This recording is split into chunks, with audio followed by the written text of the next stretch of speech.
जैसी करनी वैसी भरनी, आज ये कहावत केजरीवाल पर सही साबित हो रही है। हरियाणा के आदमपुर में जो उपचुनाव हुए और उसके जो नतीजे आए हैं, उससे न सिर्फ दिल्ली के एमसीडी पर बल्कि गुजरात चुनाव पर भी इसका असर पड़ने वाला है। और इतना ही नहीं, इसने मिशन 2024 यानी 2024 में जो लोकसभा चुनाव हो रहे हैं उसका भी एजेंडा सामने रख दिया है, उसे एक तरीके से क्लियर कर दिया है। और याद रखिए, आदमपुर में जो चुनाव हुए हैं और उसमें जो परिणाम निकले हैं और उससे जो खुलासे हुए हैं, उसने केजरीवाल के होश फाख्ता कर दिए हैं। आज के इस वीडियो में आदमपुर चुनाव से जुड़ी हुई खबर, जिससे केजरीवाल, कांग्रेस और भारतीय जनता पार्टी का भविष्य जुड़ा हुआ है, इसी की जानकारी दूंगा। साथियों नमस्कार, मैं हरिश्चंद्र बर्णवाल। 3 नवंबर को 7 विधानसभा क्षेत्रों के लिए उपचुनाव हुए, जिसके परिणाम 6 नवंबर को आए हैं। और इसके बारे में मैं विस्तार से आपके सामने बता चुका हूं कि इसके मायने क्या हैं, इसके संदेश क्या हैं। लेकिन एक विधानसभा क्षेत्र ऐसा है जिसके लिए आपके साथ विशेष तौर पर बातचीत करने के लिए आया हूं। और यह विधानसभा क्षेत्र कौन है, यह भी समझ लीजिए। यह है हरियाणा का आदमपुर चुनाव, जिसने एक प्रकार से कहें तो कई राज्यों के चुनाव के लिए, बल्कि अगर सही मायने में कहूं तो 2024 के लिए भी एजेंडा सामने रख दिया है।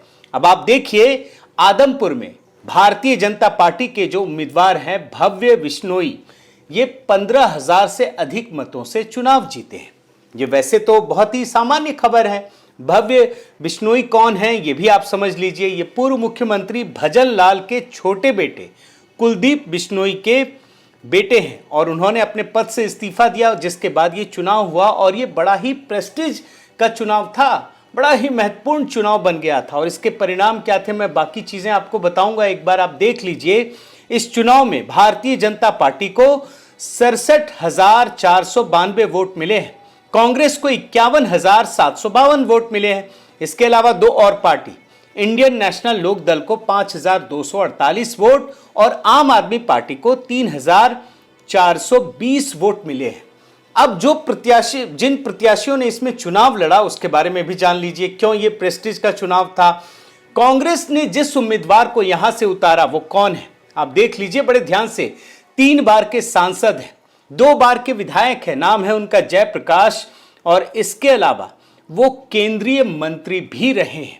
यानी कांग्रेस ने इस चुनाव में जीत के लिए कोई कोर कसर बाकी नहीं रखी और इसी वजह से ये चुनाव बड़ा विशेष हो गया था। लेकिन जो सबसे बड़ी खबर है ना, अब उस पक्ष पर आइए। इस चुनाव में 22 उम्मीदवारों ने चुनाव लड़ा, जिसमें से 20 की जमानत जब्त हो गई। 22 उम्मीदवार हैं और 20 की जमानत जब्त हो गई। ये है असली खबर। और इससे भी बड़ी खबर, जो सबसे बड़ी खबर है, जिसके लिए मैं आज आपके पास आया हूं, उसमें यह है कि आम आदमी पार्टी का जो उम्मीदवार था ना, उसकी जमानत जब्त हो गई है। अब आपके लिए, आप हो सकता है ये भी सोचे कि अभी तो कई सारे चुनाव हुए जिसमें से 90% सीटों पर आम आदमी पार्टी की जमानत जब्त हो गई, लेकिन ऐसा है नहीं। ये जो चुनाव है ना, ये बड़ा खास है। आम आदमी पार्टी का जो मिशन है, आम आदमी पार्टी जिस प्रकार से पूरे देश में एक माहौल बना रही है, उसके लिहाज से ये जो आदमपुर का चुनाव है वो एक एजेंडा सेट करने वाला है, वो आप सब की आंखें खोलने वाला है। आप सब जानते हैं कि इस समय अरविंद केजरीवाल ने मिशन 2024 का एजेंडा सेट कर रखा है। और इसमें जो सबसे बड़ा मिशन है वो क्या है, मेक इंडिया नंबर 1। इसी मिशन को तो शुरू किया है ना। आप जहां भी जाइए देश भर में, जहां भी केजरीवाल जाते हैं, उन्होंने प्रधानमंत्री बनने का सपना पाल रखा है और मेक इंडिया नंबर 1। हालांकि ये भी प्रधानमंत्री मोदी की नकल है, अगर सही मायने में कहूं। और ये मैं दिखा चुका हूं आपको कि किस प्रकार से उन्होंने नकल करते हुए इस मिशन को लॉन्च किया है। लेकिन क्या आपको पता है, ये जो मेक इंडिया मिशन है, जो नंबर 1, उसकी शुरुआत कहां से हुई थी? ये आदमपुर से हुई थी, इसी हरियाणा से हुई थी। आप विजुअल देख लीजिए, सारे मीडिया वाले पीछे पड़ गए थे। पता नहीं अरविंद केजरीवाल क्या कर डालेंगे, कैसे एकदम नरेंद्र मोदी को विस्थापित कर देंगे, आप देख लीजिए। और इस आदमपुर में सिर्फ केजरीवाल नहीं, दो दो राज्यों के मुख्यमंत्री हैं। आप नजर डाल लीजिए, केजरीवाल जी और उसके अलावा भगवंत मान भी हैं। अब आपको लग रहा हो कि अरे ये हरियाणा से मेक इंडिया नंबर 1 मिशन, लेकिन असली वजह तो ये थी कि आदमपुर में चुनाव था। और आपके सामने यह भी सवाल उठ सकता है कि हरियाणा से ही क्यों? अगर मेक इंडिया नंबर 1 पूरे देश में आपको छा जाना है तो इसकी भी वजह आप समझ लीजिए कि हरियाणा केजरीवाल का गृह राज्य है, मतलब उनका अपना राज्य। वो भले ही दिल्ली के मुख्यमंत्री हों, लेकिन उनका जन्म तो हरियाणा में हुआ है, उनका जो गृह राज्य है वो तो हरियाणा है। आदमपुर में बहुत रिश्तेदारियां हमारी। मेरे चाचा जी आदमपुर ब्याहे हुए हैं, मेरी चाची आदमपुर की है। मेरा एक भाई आदमपुर ब्याया हुआ है, मेरी भाभी आदमपुर की है। और दूर की रिश्तेदारियां तो कितने चाचे, ताऊ, मामा, मामी, कितने सारे बैठे हैं अभी यहाँ पे सामने। इसलिए ये हरियाणा तब भी बहुत महत्वपूर्ण हो जाता है। और जाहिर तौर पे जब राष्ट्रीय महत्वाकांक्षा जोर मार रही हो, केजरीवाल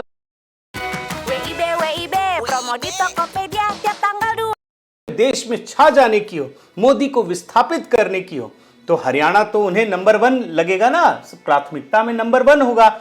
और आप देखिए, आदमपुर के क्रांति चौक से तिरंगा यात्रा की शुरुआत की थी।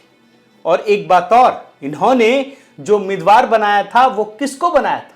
ये तो बड़े ईमानदारी, नैतिकता की दुहाई देती है, भाजपा कांग्रेस से अपने आप को एकदम शुद्ध बताती है।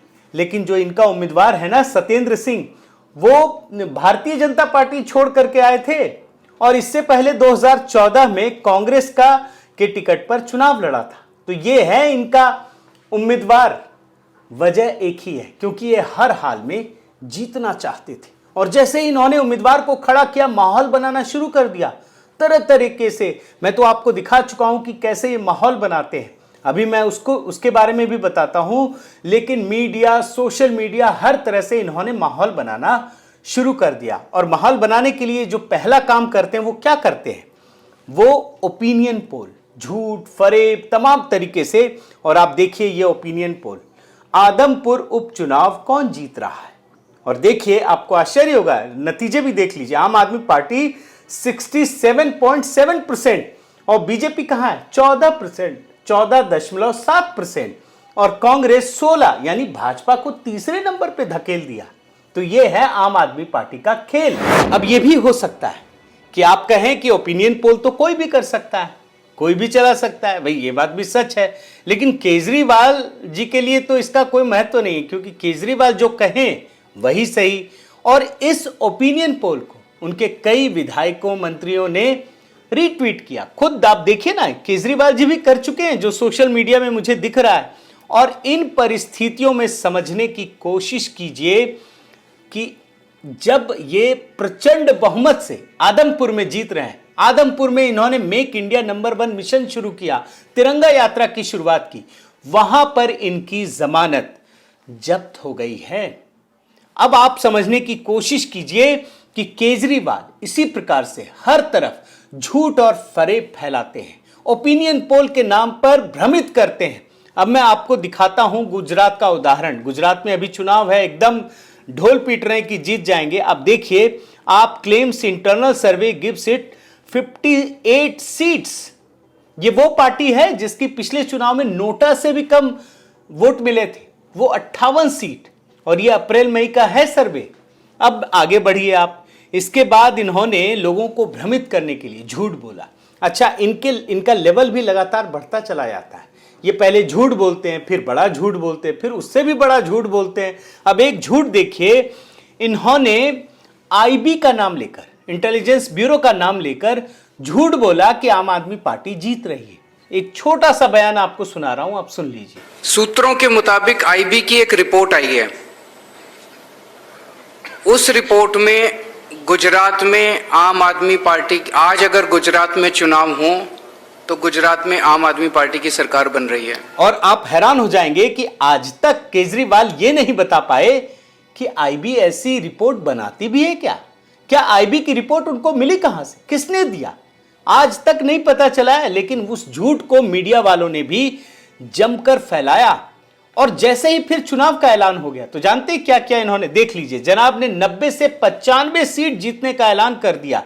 मतलब अभी तक पहले 50 थे, फिर आईबी की रिपोर्ट लाए, अब वो बहुमत पा चुके हैं। अब और आगे बढ़िए, अब तो चुनाव बिल्कुल करीब आ चुका है।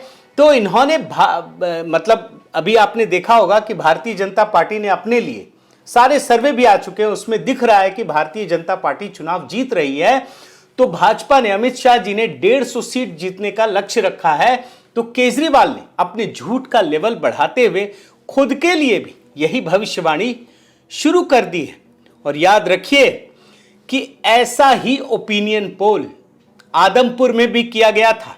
अब आप समझ लीजिए कि केजरीवाल किस प्रकार का झूठ बोलते हैं और लोगों को भ्रमित करने का काम करते हैं। अब मजे की खबर देखिए, केजरीवाल जी ने जिस प्रकार से झूठ फैलाया, लोगों को भ्रमित किया, ओपिनियन पोल जो पूरी तरह से फेक था, उसके बाद आदमपुर में जो जीत का मार्जिन है ना, वो बढ़ गया, वोटों की संख्या बढ़ गई। अब आप देखिए, बिश्नोई फैमिली ही थी, पिछली बार इनके पिताजी ने चुनाव लड़ा था और उन्हें 63,693 वोट मिले थे। और इस बार जो वोट मिले हैं वो 67,492 वोट मिले हैं। और याद रखिए, आदमपुर में केजरीवाल ने जिस प्रकार से झूठे ओपिनियन पोल का सहारा लिया, वैसा तो वो कई बार कर चुके हैं। अब मैं आपको कुछ उदाहरण देता हूं, आप देखते चले जाइएगा। देखिए, गोवा में our internal survey says that AAP is sweeping Goa. Goa में प्रचंड बहुमत मिल रही है आम आदमी पार्टी को, यह दावा किया था। हकीकत क्या रहा, नतीजे क्या रहे, आप जानते हैं। मुख्यमंत्री का उम्मीदवार भी हार गया चुनाव। अब आप आइए उत्तराखंड में। उत्तराखंड में भी मुख्यमंत्री का उम्मीदवार घोषित कर दिया। आप सर्वे देखिए, जिस तेजी से सर्वे में आपका ग्राफ उत्तराखंड में बढ़ रहा है, उससे साफ है कि अगले मुख्यमंत्री अजय कोठियाल होंगे। तो ये हाल है। और दोनों जगह क्या स्थिति रही, दोनों ही जगह उत्तराखंड और गोवा में आम आदमी पार्टी की प्रचंड हार हुई। अब आपको मैं एमसीडी चुनाव की ओर लेकर चलता हूं। अब तो एमसीडी चुनाव की भी घोषणा हो चुकी है। मैं ठीक 5 साल पुरानी रिपोर्ट दिखा रहा हूं, आप देखिए। ये 2017 की रिपोर्ट है। आप survey claims victory for party in Delhi MCD polls, ये है। और सीटों की संख्या भी 218 सीट, 272 में 218 सीट केजरीवाल ने क्लेम किया कि उन्हें मिलने वाली है। और उस दौरान जो बड़े बड़े दावे किए थे ना, उसका एक छोटा सा बयान मैं आपको सुनाता हूं, आप सुनिए। जो सीटों का आकलन है वो ये है कि 272 में से 218 वार्डों में आम आदमी पार्टी की जीत हो रही है। लेकिन नतीजा क्या रहा, ये भी आप देख लीजिए। 2017 में जब एमसीडी का चुनाव हुआ तो तीनों ही कॉरपोरेशन में आम आदमी पार्टी की बुरी हार हुई और भारतीय जनता पार्टी की प्रचंड जीत हुई। आप ये देख लीजिए।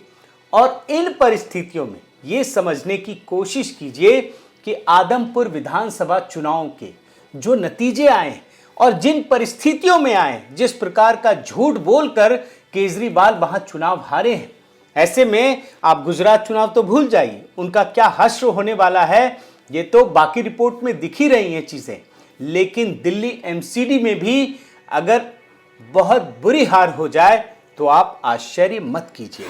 साथियों, एक बात तो सत्य है कि हर अति का एक अंत होता है।